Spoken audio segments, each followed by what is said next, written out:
yourself, so we're going to take a look, see, and we're just going to push this in and pop it out. Nice, nice. There it comes. Would you look at that?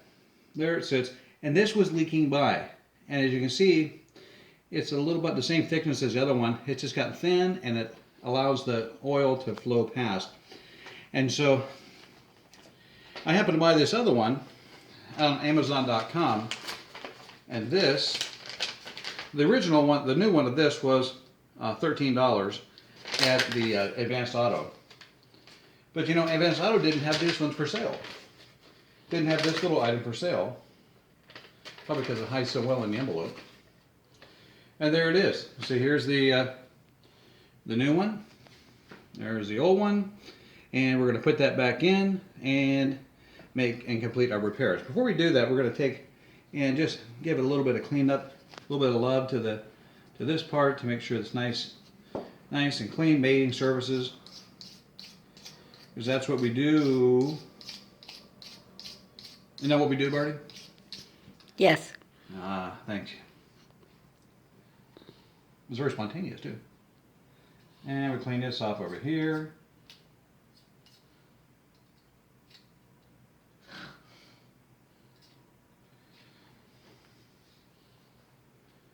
I'll finish cleaning this off. There's some of that debris from the old seal in here.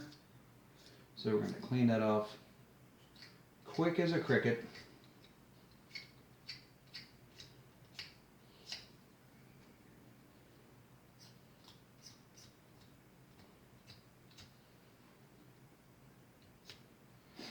Alright, we're going to wipe this baby off.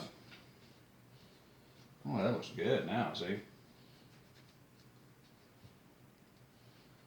Clean it off. Plunger works good.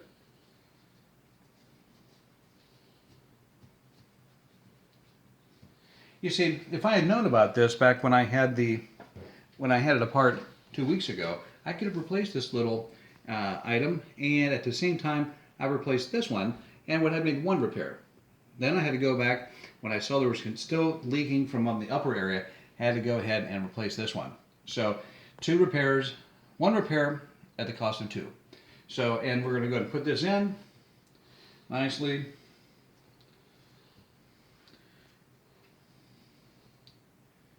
Put that in right here. Just perfect in there.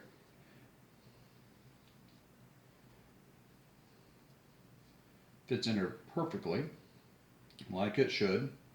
This was I purchased this on Amazon.com from these nice people. It was from Stone Parts, and it was part number JG48243. You can take a look at that. That is the fix for the solenoid adapter onto the oil filter adapter plate. So we're going to put this back over here. As you can see, that's looking really good. We cleaned off both mating surfaces. And still get some oil leaking in there.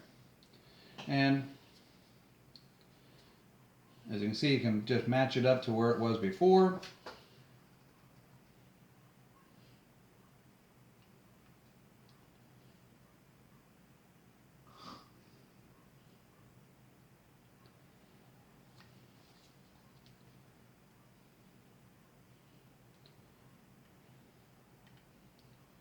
Don't try this at home, kids.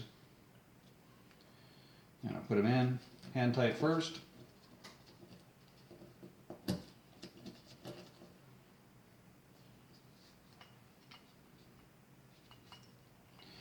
You see, there was still oil leaking after the amazing repair that I made. I was so pleased with myself. And then I saw this little bit of oozing oil. The oozing oil, not good. Oil isn't very important to your automobile, but it's only important if you keep it on the inside of the motor. Also, it does wonders for your garage floor. Ask my wife, she'll tell you. And you finish this off with a 12-pound torque wrench, making it nice and tight, not too tight, so you don't break the bolts off and create a new level of pain. So we're going to go ahead and tighten this one up.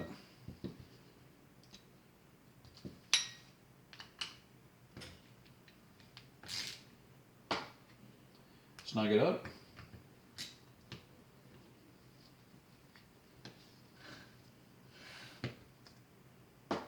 And before I hitch all it up and put it back on the car, I'm going to test to make sure that they have 12 pounds torque on this. You notice that this, I didn't take this one out, just pressed it back in because of the motion could have kind of unseated a little bit. But you know what is not, if it ain't broke, don't fix it. So there it is right there. And then we're going to put it back on the car and we should not see any oil leaking out. This is Phil Romano with the 2002 Honda Odyssey. And this has been a great car, super good car. And you know, take a look at it. One little filter can cause a world of trouble, but it's a pretty easy fix once you know what you're doing. Hope this tape helps you, and live with passion.